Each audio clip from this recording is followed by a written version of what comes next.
십계명은 크게 이게 두 가지로 나눠지죠. 첫 번째는 뭡니까? 하나님 사랑. 1계명부터 4계명까지 하나님과의 관계에 대한 계명을 나누고 있습니다. 두 번째는 뭐냐면 이웃사랑을 말하고 있죠. 그것은 5계명부터 10계명까지 그 내용을 다루고 있습니다. 어떻게 전체 율법을 말하면 613가지의 율법이 있어요, 성경에는.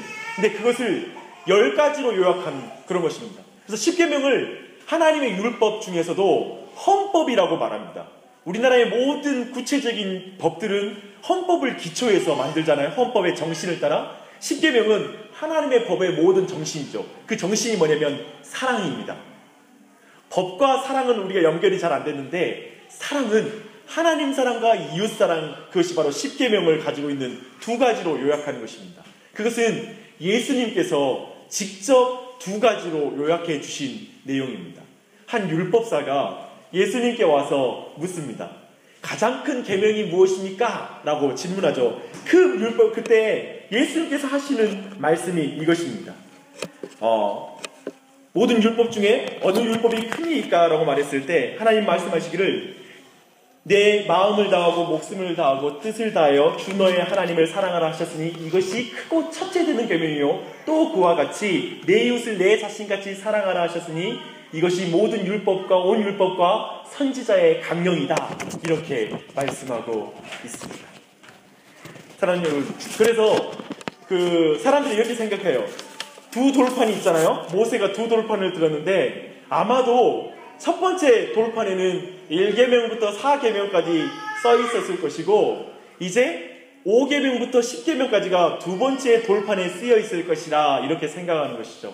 그런데 사실 깊이 생각해 보면 많은 성경학자들은 또 그걸 동의하지 않습니다.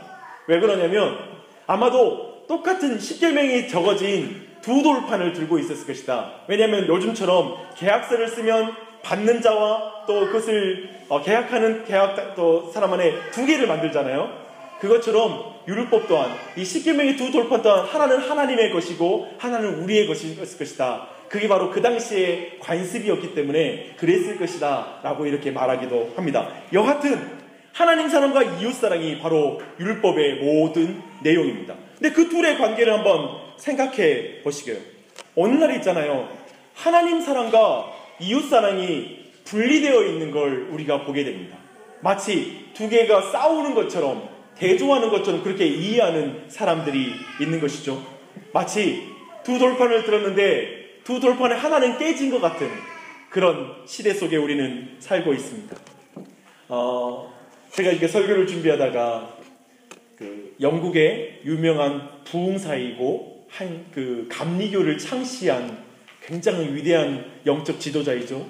웨슬리라는 그 사람이 그 당시 영국 교회에 대해서 이렇게 평가하는 내용을 봤습니다. 한번 들어보십시오. 오늘날과 매우 비슷한 것 같습니다. 웨슬리가 슬퍼한 영국 교회의 모습입니다. 이웃사랑을 외치지만 실제로는 관심이 없다. 하나님을 지식적으로 아는 것에만 치중한다.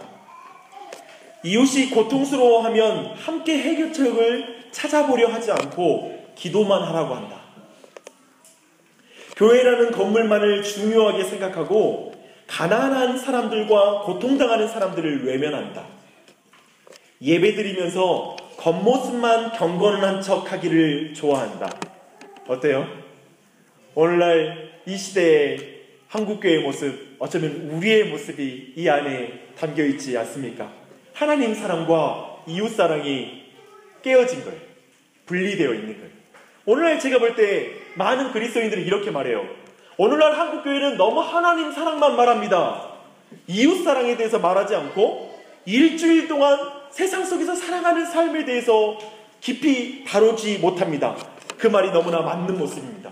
근데 놀랍게도 이웃사랑을 그렇게 강조하는 그 사람 자신도 사실은 이웃을 사랑해야 된다고 말만 하고 이웃을 사랑하지 못하는 경우가 오늘날 우리가 보고 있는 영적인 상황이 아닌가 싶습니다. 영적으로 매우 가난한 것이죠. 이 하나님 사랑과 이웃 사랑이 분리되어 있는 것입니다. 하나님 사랑과 이웃 사랑 또한 그 모두가 오늘날 우리는 무너져버린 그런 상황을 보게 됩니다. 두 돌판이 다 깨져버린 상황을 우리가 경험하고 있는 것입니다. 하나님 사랑과 이웃 사랑은 완전히 연결되어 있는데 그 두 가지가 분리되고 깨어진 것을 보게 됩니다. 특별히 이 두 가지가 온전히 연결된 사람을 우리는 성경 속에서 만날 수가 있습니다. 하나님 사랑과 이웃 사랑, 삭개오죠.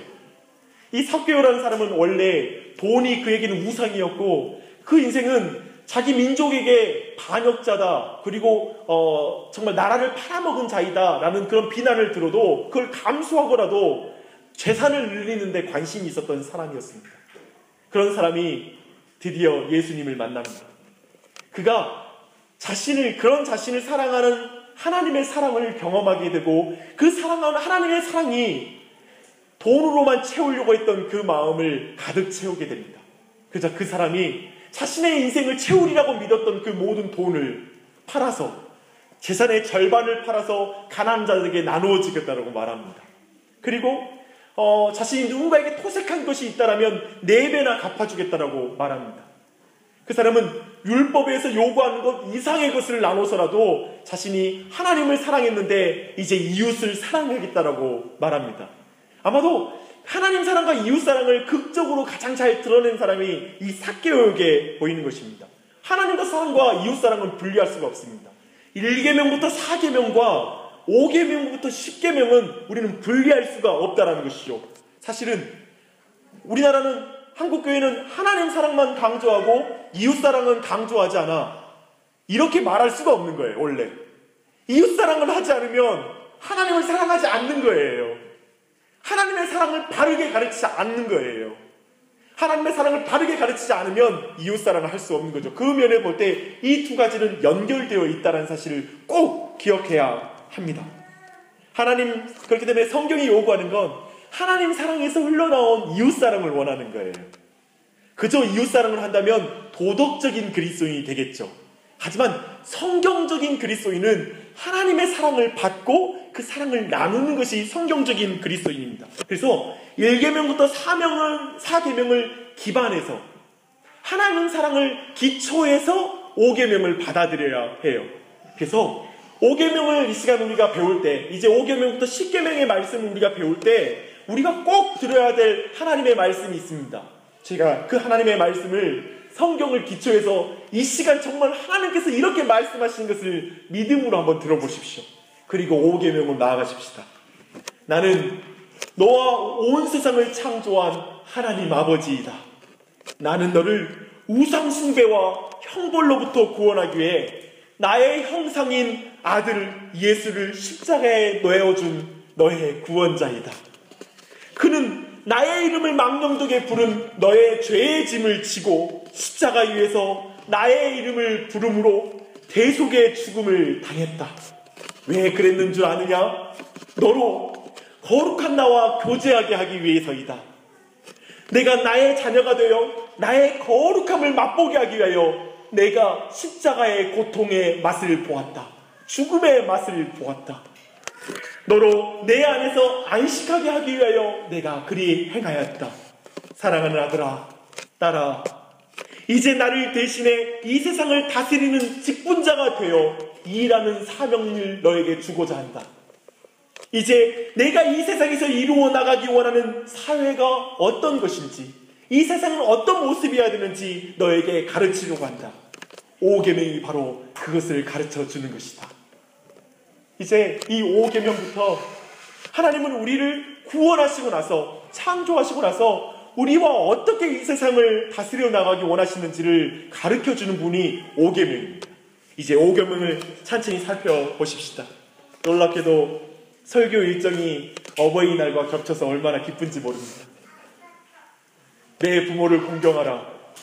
이것이 얼마나 중요한 문제이고 왜 이 계명의 의미가 어떤 의미를 담고 있는지 오늘 같이 이해하는 시간을 가지십시다. 내 부모를 공경하라. 이것의 참 의미는, 좁은 의미는 이렇게 볼 수 있죠. 정말 나를 육체로 낳아주시고 키워주신 내 부모를 공경하라 라고 말하는 것입니다. 사실 여기서 중요한 건 뭐냐면 하나님께서 이루어 나가기 원하는 이 세상은 하나님께서 직분자를 통하여 이 세상을 다스려 나가는 게 하나님의 방법이라는 거예요. 이 직분자라는 것은 단순히 교회 직분자라는 의미가 아니라요, 이 세상의 모든 직분자를 말하는 것입니다. 직분자를 통해, 사람을 통하여 이 세상을 다스려 가시는 게 하나님의 방법이라는 것이죠. 그 첫 번째가 부모를 통하여, 부모의 손을 통하여 우리를 다스리기 원하시는 것, 키우시기 원하시는 게 하나님의 방법이에요. 하나님이 원하시는 거예요. 그래서 잘 생각해 보십시오. 이 방식은 창세기 1장과 2장에서 근본적으로 인간을 만드실 때 인간을 통하여서 이 세상을 다스리시잖아요. 그 지점과 맞닿아 있는 거예요. 하나님이 직접 세상을 다스리시면 되는데 하나님은 이상하게 사람을 통하여 세상을 다스리기 원했고, 그렇기 때문에 인간을 창조한 거예요. 인간을 하나님의 형상으로 지어졌다라고 말할 때의 독특함은 바로 인간에게 하나님 대신해서 통치하는 왕의 직분을 우리 모두에게 주신 것, 그게 바로 하나님의 특별한 창조의 섭리입니다. 그런 의미에서 내 부모를 공경하라 라는 그 원어적 의미는 무게를 둔다는 거예요. 내 부모에게 무게를 드려라. 내 인생의 무게, 부모가 중요하고 너의 인생의 가장 무거운 존재라는 것을 네가 인정해라 라고 성경은 말하고 있습니다. 무슨 뜻입니까? 신명기 21장 18절로 20절 말씀을 볼 때 그 말씀은 이것입니다. 부모에게 머리 숙여 인사를 해라, 그 의미도 포함하겠죠. 늘 존중하는 태도를 가져라 라는 의미입니다. 그러나 그 의미의 또 중요한 의미는 뭐냐면 온 힘을 다해 부모의 말씀에 순종해라, 이게 굉장히 중요한 의미입니다. 부모에게 순종해라, 부모를 힘을 다해 섬겨야 한다, 이게 내 부모를 공경하라는 중요한 의미입니다. 그런데 그 의미와 함께 우리는 또 한 가지를 생각할 수 있습니다. 넓은 의미로 단순히 우리 육체의 부모만을 공경하는 것이 아니라 이 세상의 모든 직분자를 공경하라는 의미도 있는 것이죠. 로마서 13장 1절 말씀 우리 한번 설교 노트 한번 다 함께 읽어보십시다. 시작. 각 사람은 위에 있는 권세들에게 굴복하라. 권세는 하나님께로 나지 않음이 없나니 모든 권세는 다 하나님이 정하신 바라. 부모만이 아니라 당신보다 윗자리에 앉은 모든 사람은 하나님이 세운 권위이다. 그것을 인정하라. 그들을 공경하라 라고 성경은 말하고 있습니다. 부부 사이에는 어떨까요? 부부 사이에는 남편이 그 권위자에 해당할 것입니다. 에베소서 5장 22절로 33절은 그 말씀을 자세히 다루고 있는데 성경이 이렇게 말합니다. 아내들이여 자기 남편에게 복종하기를 죽게 하듯 하라. 기분 나빠하지 마시고요. 이는 남편이 아내의 머리됨이 그리스도께서 교회의 머리됨과 같으니라. 그가 바로 몸의 구주시니라. 남편들은 너무 좋아하지 마시고요. 이 말씀 늘 들려줬으면 좋겠어요. 주일마다. 그렇죠, 남편들은. 근데 이 말씀 기억해봐요. 부부 사이의 남편은 권위자예요. 하나님이 세운 질서에서 직분자라는 거예요. 그렇기 때문에 남편에게 복종하라고 성경이 요구하고 있어요. 어떨까요? 종과 상전은, 에베소서는 중요하게 다루는데 6장 5절에 보면 이런 말씀이 있어요. 종들아 두려워하고 떨며 성실한 마음으로 육체의 상전에게 순종하기를 그리스도께 하듯 하라. 이 말은 오늘날 직장 상사와 관계에서 통할 것입니다. 직장 상사에게 두려워하고 떨며 성실한 마음으로 직장 상사에게 순종하기를 그리스도께 하듯 하라. 몇몇 분들은 불쾌한 얼굴이 딱 나오는데 진짜요? 내 상사, 그 사람에게 내가 그래야 된다고요? 그리고 또한 이것 또한 가능할 것입니다. 선출직 공무원들과 대표들, 그리고 정부의 관료들에게 또한 하나님이 이렇게 말하고 있습니다. 다스리는 자, 그는 하나님의 사역자가 되어 내게 선을 베푸는 자니라. 그러나 내가 악을 행하거든 두려워하라. 그가 공연히 칼을 가지지 아니하였으니 곧 하나님의 사역자가 되어 악을 행하는 자에게 진노하심을 따라 보응하는 자니라. 정부 관료, 법관들이 하나님의 사역자라고 하나님 말씀하고 계십니다. 그렇기 때문에 그들의 권위에 복종하라고 성경은 요구하고 있는 것이죠. 지금 뭘 말하고 있냐면 지금 성경은 위계와 질서는 하나님이 모든 피조물을 다스리시는 방법이다 라고 말하고 있습니다. 사람들과 들짐승과 공중의 새들 어느 곳에 있는 것을 막론하고 그것들을 왕의 손에 넘기사 다 다스리게 하셨으니 왕은 곧 그 금머리니이다. 이건 다니엘서 2장 28절에 있는 말씀입니다. 심지어 모든 동물들까지도 왕의 손에 있습니다. 이 왕은 이스라엘 왕이 아니에요. 저 바벨론의 왕이에요. 지금 다른 나라, 이방 국가에 있는 나라 왕에게, 당신에게 모든 동물까지 통치하는 권세를 하나님이 주셨습니다. 라고 말하는 것입니다. 성경에 이런 독특한 표현들을 한번 주목해 보십시오. 저는 오늘 방금 읽었던 말씀 있잖아요. 왜 제가 이 말씀을 길게 읽냐면 우리 모두에게 못마땅스러운 표현들이 여기 있어요. 뭐냐면 남편과 그리스도를 동등하게 연결시키는 장면이에요. 남편은 그리스도 아니잖아요. 신경질나게 남편은 그리스도와 너무 다른 존재잖아요. 또 한 가지, 주인을 그리스도께 하듯 하라는 거예요. 이 표현도 우리 모두에게 굉장히 마음에 들지 않아요. 권위가 무너진 시대잖아요. 사실 우리 모두는 권위를 인정하지 않는 시대에 살고 있어요. 권위적인 것을 싫어할 뿐만 아니라 권위도 싫어하죠. 그래서 오늘날 말하기를 아버지는 없는 시대나 친구만 넘쳐난 시대다라고 말하고 있어요. 우리 인생에 누구도 간섭하는 거 싫고 내 인생의 주인은 내 주인이지, 짧은 인생 내 마음대로 살기 원하지 누가 간섭해. 심지어 우리 모두는 부모를 향해도 말해요. 아버지 인생이에요 제가? 내 인생이 아버지 인생이냐고요. 왜 내 인생에 이래라 저래라 하냐고요. 제 인생은 내가 알아서 합니다. 우리 모두는 부모를 향해서도 이렇게 말해요. 우리는 이런 시대를 살고 있는데 성경에서 말하고 있는 이런 연결에 대해서 우리가 못마땅스러워요. 우리나라 대통령님께서 하나님의 사역자라고 하나님 말씀하십니다. 우리는 아마 여기에 정치색에 따라서 동의에 따라서 도저히 그분을 대통령으로 난 인정하지 못한다. 물론 역대 대통령 중에서 어떤 대통령 난 인정할 수 없다. 이렇게 표현할 수 있습니다. 성경은 하나님의 사역자라고 말하고 있습니다. 왜 그럴까요? 왜 성경은 이렇게까지 표현하고 있을까요? 하나님은 철저하게 지금 뭘 말하고 싶어 하냐면 하나님께서 직분자를 통해서 이 세상을 통치하고 있다는 걸 알려주고 싶으신 거예요. 직분자를 통해서. 그래서 모든 권위가 하나님께로부터 왔으니 위에 사람에게 복종하는 것을 하나님께 복종하는 것으로 여기시는 거예요. 그래서 성경은 위에 사람에게 복종할 때 되게 복을 주세요. 오늘 말씀 보세요. 내 부모를 공경하라. 그리하면 내 하나님 여호와가 내게 준 땅에서 내 생명이 길리라. 지금 십계명 읽어보면 너가 이것을 지키라. 그러면 내가 이렇게 해줄게 라는 말씀은 2번 나오는데요. 첫 번째는 하나님께 우상을 만들지 말라 했을 때 그때 이 계명을 지키면 천대까지 은혜 베풀게 라는 것을 한 번 말하고요. 2번째 말하는 게 부모를 공경하면 내가 내게 준 땅에서 생명이 길리라라고 보상을 말해요. 그러니까 특별하게 지금 이걸 매우 중요하게 하나님이 다루고 계시는 거예요. 또한 하나님께서는 우리가 부모에게 복종하지 않을 때 그 문제를 매우 심각하게 다루고 있습니다. 신명기 21장 20절에 보면 하나님께 부모님께 불순종하고 완악하고 술 취한 아들은 돌로 쳐 죽이라고 그래요. 너무 무섭습니다. 너무 당혹스럽죠. 너무 심하다라고 생각하게 됩니다. 사실 오늘날 누가 그리스도의 주권을 부인하겠습니까? 그쵸? 우리 모두는 하나님의 주권을 아마 이 자리에 있는 많은 분들이 하나님의 주권을 인정할 거예요.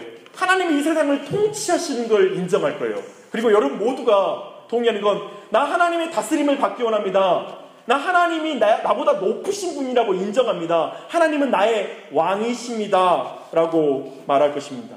물론 이 시대는 하나님이 나의 주인이시다는 표현을 별로 좋아하지 않고 하나님은 나의 친구이다라는 표현을 좋아하는 시대입니다. 쉽게 나를 위로해주고 내 삶을 안위해주는 그런 존재. 그런데 성경은 하나님은 나의 왕이시고 주인이시라고 하죠. 근데 우리 모두 또한 거기에 동의할 것입니다. 하지만 이스라엘 백성이 모세의 권위를 인정하지 않았듯이 오늘날 우리 모두가 사람을 하나님이 세운 직분자를 우리가 인정하지 않는 경우가 너무나 많이 있습니다. 권위자를 인정하지 못하는 것이죠. 성경에서 말하는 하나님의 왕되심과 주되심을 인정하지만 내 눈앞에 있는 부모님의 주권, 부모님의 권위, 그리고 어떤 직장 상사의 권위, 그리고 교회 안에서 우리가 있는 권위들, 이런 모든 것에 대해서 하나님의 사역자라고 인정하는 것을 우리가 도저히 할 수 없는 것입니다. 성경이 말하는 부모에 대한 그 순종의 요구는 단순히 인간의 도리로서 순종해야지, 너 나아졌으니까 순종해야지, 고생하셨으니까 순종해야지 라는 게 아니에요. 단순히 부모이기 때문에 순종하라는 게 아니라 하나님이 너의 부모를 권위를 주셨어. 너의 부모님은 하나님의 직분자야. 하나님의 권위를 인정한다면, 너가 하나님을 왕으로 인정한다면, 너희가 하나님을 아버지로 인정한다면 너의 아버지의 권위를 인정해야지. 그게 바로 하나님의 권위를 인정하는 거야 라고 이렇게 연결해서 말하고 있는 것입니다. 그런데 사실 솔직히 말하면 오늘날 많은 사람들이 이런 하나님의 통치 방식에 대해서 마음에 들어하지 않아요. 무슨 말이냐면, 사람을 통해서 하나님이 통치하신다고요? 목사님, 직분을 바르게 수행하지 못하는 직분자를 제가 왜 공경해야 합니까? 내 아버지를 공경하라고요? 그는 전혀 아버지답지 않았어요. 그는 결함투성이었어요. 근데 내 아버지를 공경하라고요? 저는 교회를 다니고 한동안, 제가 고등학교 2학년 때 회심하고 대학교 1학년 때까지 교회를 가면 그렇게 즐거웠는데 집에 가는 게 싫었습니다. 왜냐하면 우리 아버지 보는 게 싫었거든요.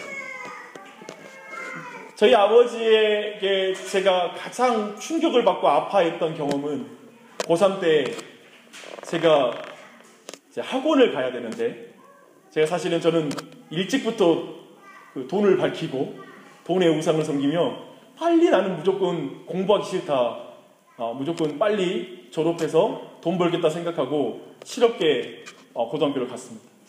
근데 고등학교 2학년 때 하나님을 만나고 내가 이제 신학대학교를 가야 되겠다고 결정한 거예요. 고3 때 이제 입시반에 등록을 해야 됐습니다. 근데 저희 아버지가 입시반에 등록을 해야 되는데 대학교를 간다고 하는데 돈을 안 주시는 거예요. 그리고 저희 어머님이 그 당시에 어떤 가게를 운영하고 계셨는데 항상 어머니 몰래 꽁쳐가지고 돈을 모아서 주는 거예요. 저는 이제 그 모습을 보는 게 너무 화가 났습니다. 아버지가 나를 낳아놨으면, 아버지가 내가 최소한 대학교 갈 수 있다 학비 도와주는 것을 왜 그걸 안 해주시지? 돈이 없으면 모를까? 왜 엄마한테 이렇게 내가 항상 몰래 돈을 받아서 학원을 가야 되지? 그게 제 안에 불만이었습니다. 근데 그게 계속 내 안에 예수님을 만나도 아버지를 보면 화가 나는 거예요. 막 이렇게 혈기가 올라오는 거예요. 그게 내 안에 큰 신앙의 갈등이었습니다. 내가 하나님을 사랑한다고 하는데 내가 왜 아버지를 향해 이렇게 분노하지? 그렇게 생각했던 것입니다. 네, 그런 아버지, 저는 도저히 그분을 공경하는 게 너무 어려웠습니다. 아마도 우리 모두에게 정말 그가 아버지답게 행동했다면 나는 인정하겠지만 그렇지 않았기 때문에 인정 못합니다라고 말할 수 있을 것입니다. 또 한 가지 말할까요? 교회가 그리스도께 복종하듯이 남편에게 복종하라고요?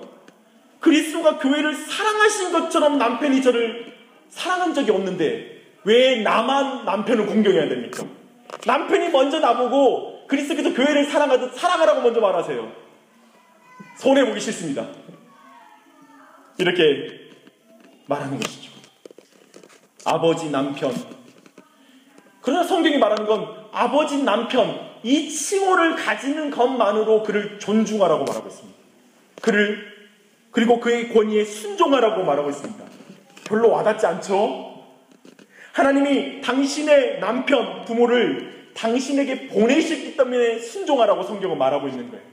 하나님이 그가 존경스럽기 때문에, 그가 능력이 있기 때문에, 그가 탁월하기 때문에 우리가 그를 존중하라고 성경이 말하는 게 아니라 하나님이 내가 세웠기 때문에, 내가 그에게 권위를 주었기 때문에 거기에 순종하라 라고 말하는 것입니다. 사실 이 부분이 우리에게 감정적으로 잘 이해가 안 되기 때문에 이 말씀은 아마 여러분에게, 어떤 사람들에겐 이 말씀이 도저히 이해하기 힘들 것입니다. 그걸 이해하기 힘든 마음을 남겨두고 가시죠. 왜 우리가 먼저 참아야 하냐고요? 이것이 여전히 자신의 인생의 주인이 자신임을 드러내는 말입니다. 우리는 우리의 인생을 끝까지 내가 주인이고 내가 기준이 되어서 내 마음대로 살고 싶고 하나님을 왕으로 인정하고 그분의 권위를 인정하지 않을 때 내가 왕이 된 상태로는 도저히 부모의 권위를 인정하지 못하는 거예요. 부모를 경유할 수가 없는 거예요. 끝까지 내가 기준이기 때문에 내가 왕이고 내 마음대로 결정해야 되기 때문에 그렇습니다. 사랑하는 여러분, 늘 당신을 참으시는 예수님을 믿는 사람으로 겸손하게 당신의 권위자를 존중하십시오. 하나님이 세우신 권위이니 인정하라는 것입니다. 또 한 가지 우리에게 이런 질문이 있을 수 있습니다. 잘못된 권위를 부리는데도 직분자에게 무조건 순종해야 됩니까? 무조건 순종해야 됩니까? 어디까지 순종해야 되는 겁니까? 그러면 이런 질문이 우리 안에 있을 것입니다. 에베소서 6장 1절 여기에 중요한 답을 줍니다. 자녀들아, 주 안에서 너희 부모에게 순종하라. 이것이 옳으니라. 여기서 주 안에서 철저히 이 세상의 모든 권위자에게 우리가 어디만큼 순종해야 대한 결정은 주 안에서입니다. 이 주 안에서의 의미는 무엇입니까? 그가 철저히 하나님의 직분자이기 때문에 그의 권위는 주님 안에서 주님의 뜻을 떠난다면 그 권위에는 우리가 따를 필요는 없는 것이죠. 그러나 주님의 뜻을 떠나지 않는 선에서 우리는 그를 계속 권위를 인정하고 존중해야 하는 것입니다. 예를 들면 이렇게 말하는 것이죠. 이것은 아닙니다. 내가 아버지를 공경하고 모든 면에서 제가 순종해야 되지만 아버지, 이 부분은 제가 순종할 수 없습니다. 이렇게 말할 수도 있다는 것입니다.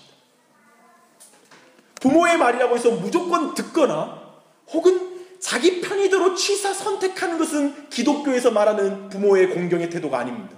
성경이 말하는 건 성경적인 기준으로 보아 그 말씀이 합당한가를 기준으로 생각하여 순종하라. 이것이 성경이 말하는 그 기준이 주 안에서라는 뜻입니다.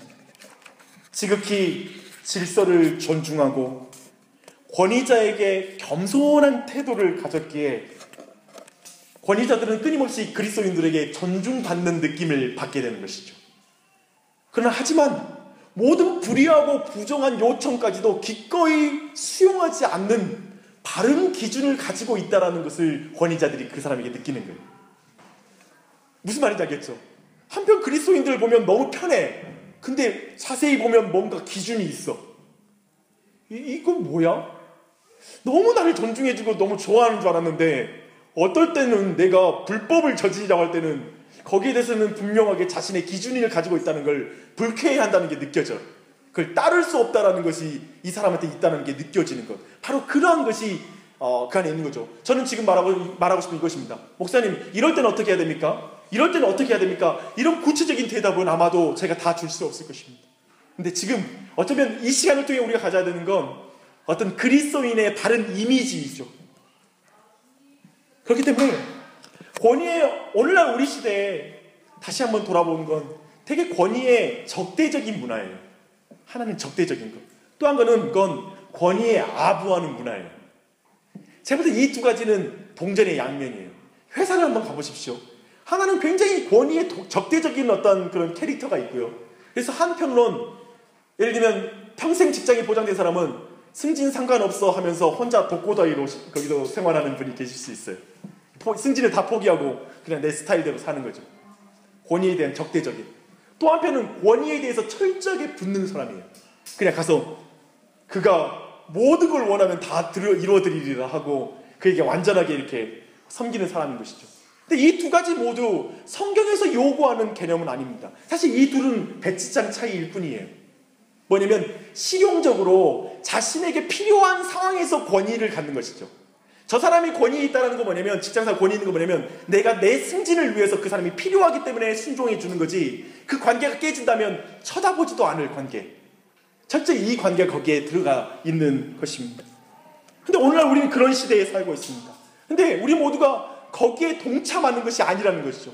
참된 그리스도인은 그런 어떤 실용적인 이유, 어떤 것 때문에 권위를 인정하고 아니면 실용적인 걸 내가 거부하기 때문에 권위를 인정하지 않고 혼자 사는 게 바로 직장에서의 삶이 아니라는 것입니다. 그렇기 때문에 직장에서 필요한 그리스도인들의 윤리는 무엇입니까? 이 세상에, 여러분 기억하십시오. 이 세상의 모든 질서와 권위자가 하나님으로부터 왔음을 인정하십시오.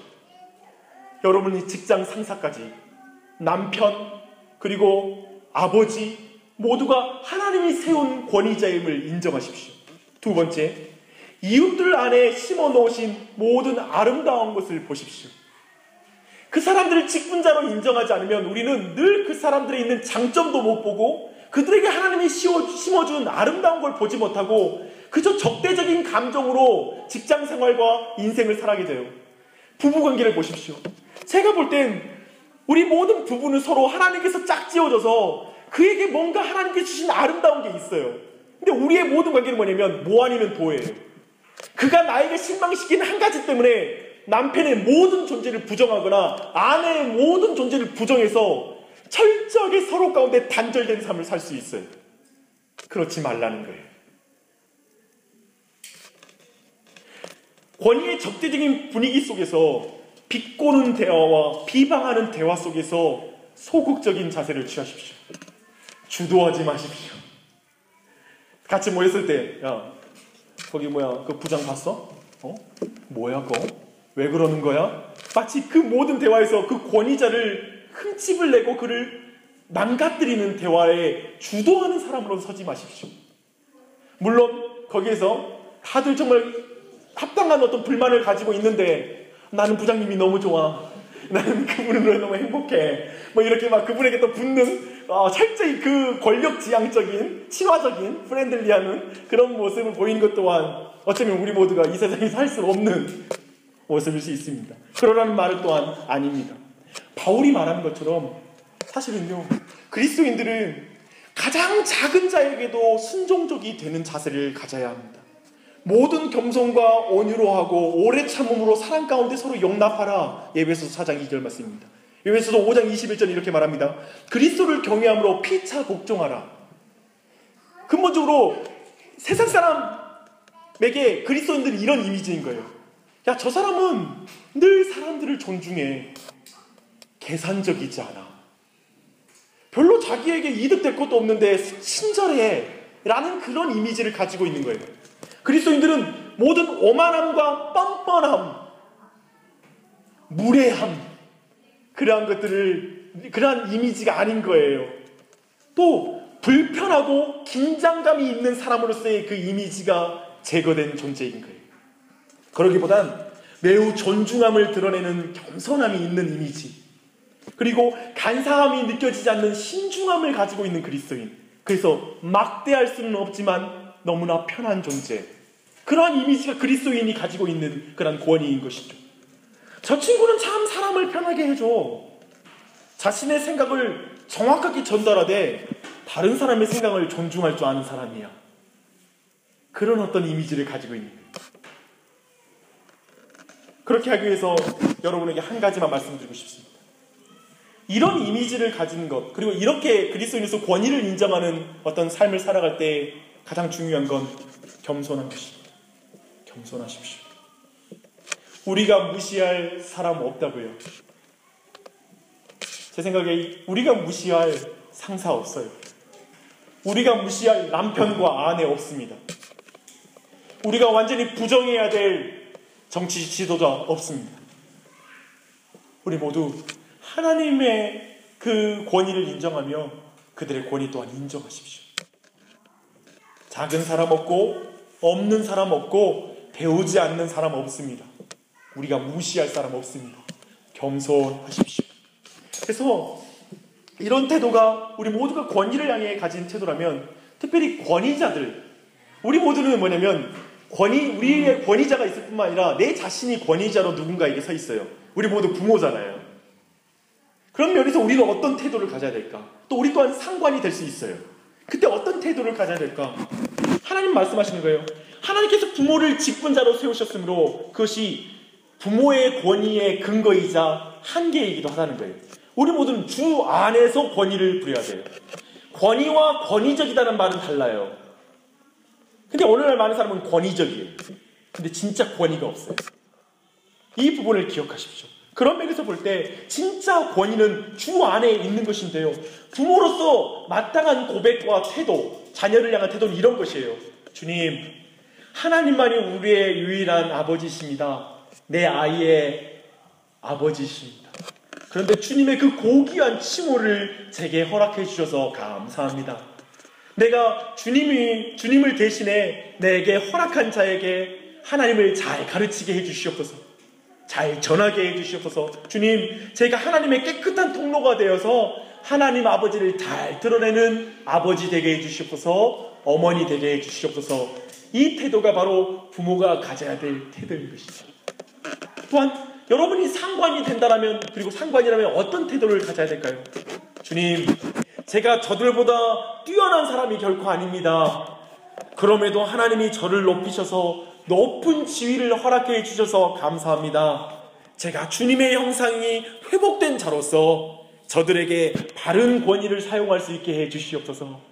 권위적인 사람이 아니라 참된 권위를 갖게 하옵소서. 이런 태도를 가져야 할 것입니다. 이제 말씀을 마무리하고자 합니다. 사랑하는 여러분, 우리 모두 하나님의 왕되심을 믿으십니까? 하나님 아버지의 주되심을 믿으십니까? 그래서 그분의 권위를 인정하십니까? 아멘.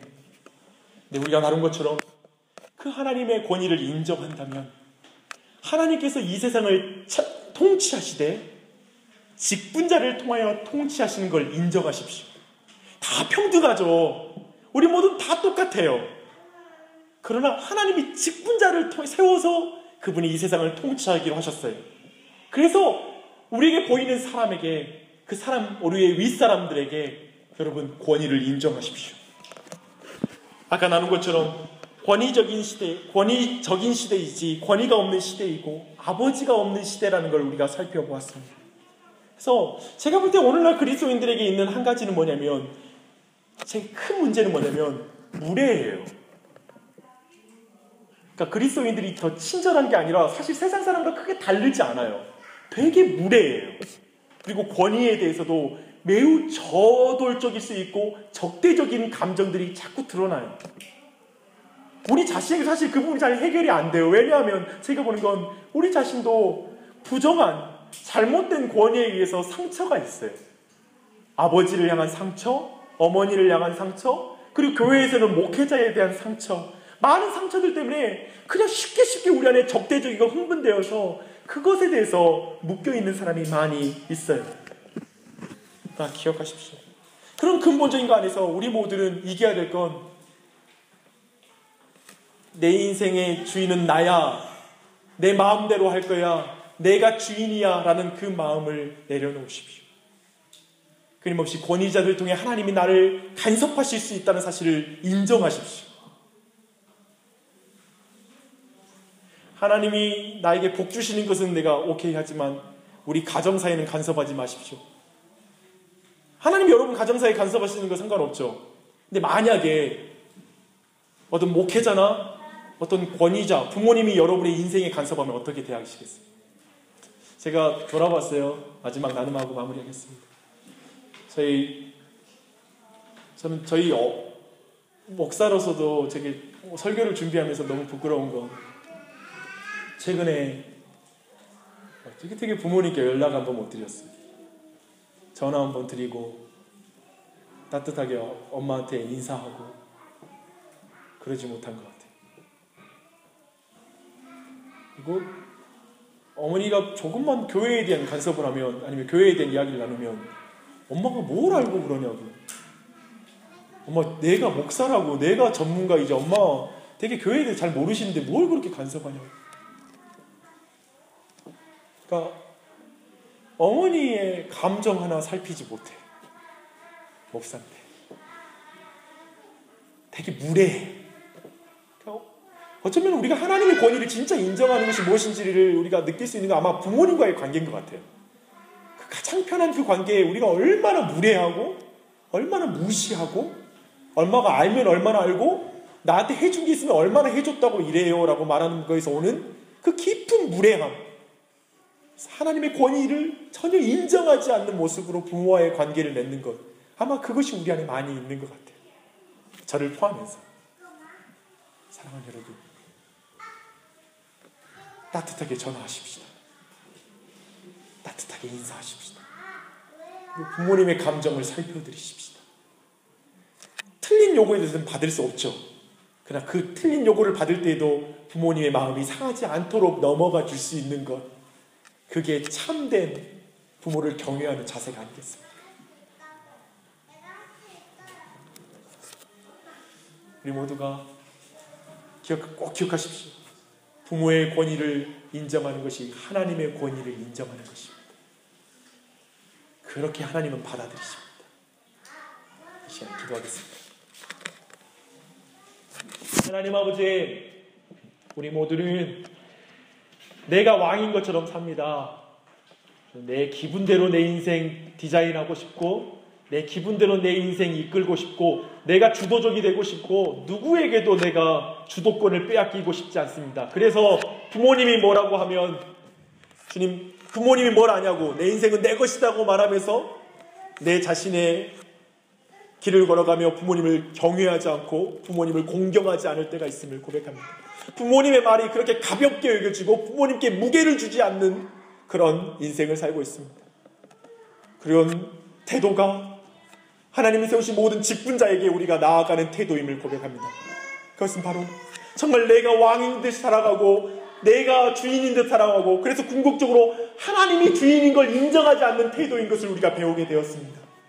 하나님이 왕이신 것, 하나님이 사람들을 통하여 이 땅을 다스리신 걸 도저히 인정할 수 없다라고 말하는 태도가 다른 사람을 향한 무례함이고, 다른 사람의 말을 경청하지 않는 태도로 나오고, 다른 사람은 말하지 않고 계속 내 말만 하는 태도로 나가는 것, 아내의 말은 전혀 듣지 않고 내 말만 하는 태도로 나가는 것, 그런 것이 바로 정말 하나님의 그 통치를 받아들이지 않고 경외하지 않는 것인 줄 이제 배웠습니다. 하나님, 우리 사랑하는 성도들, 우리 모두 그런 우리를 위해서 정말 하나님께 모든 순종으로 자신을 십자가에 못 박으시고 죽으시고 모든 고난을 당하시고, 제사장에게 모욕을 당했지만 제사장을 인정하셨고, 헤롯에게 주님, 그리고 저 본디오 빌라도에게 정말 의롭지 못하는 재판을 받았지만 그들의 권위를 인정하시고 십자가에 달려 죽으신 예수 그리스도, 그 예수 그리스도의 그 은혜가 이렇게 하나님의 권위를 인정하지 않고 하나님의 아버지 되심을 인정하지 않는 우리에게 이제 이 시간 미치게 알려주시고, 예수님께서 그 용서하시는 은혜가 우리 모두에게 미쳐 다시 한번 주님 우리의 권위를 인정하는 삶으로 변화될 수 있도록 이끌어 주시옵소서. 예수님, 아버지의 권위를 인정함으로 끝까지 순종하신 예수님을 본받아 우리 또한 부모에게 순종하며 그를 공경하고 무게를 두는 삶을 살 수 있도록 모든 직분자들에게 무게를 주고 그리고 그들을 공경할 수 있도록 인도해 주시옵소서. 감사드리며 예수님의 이름 받듭니다.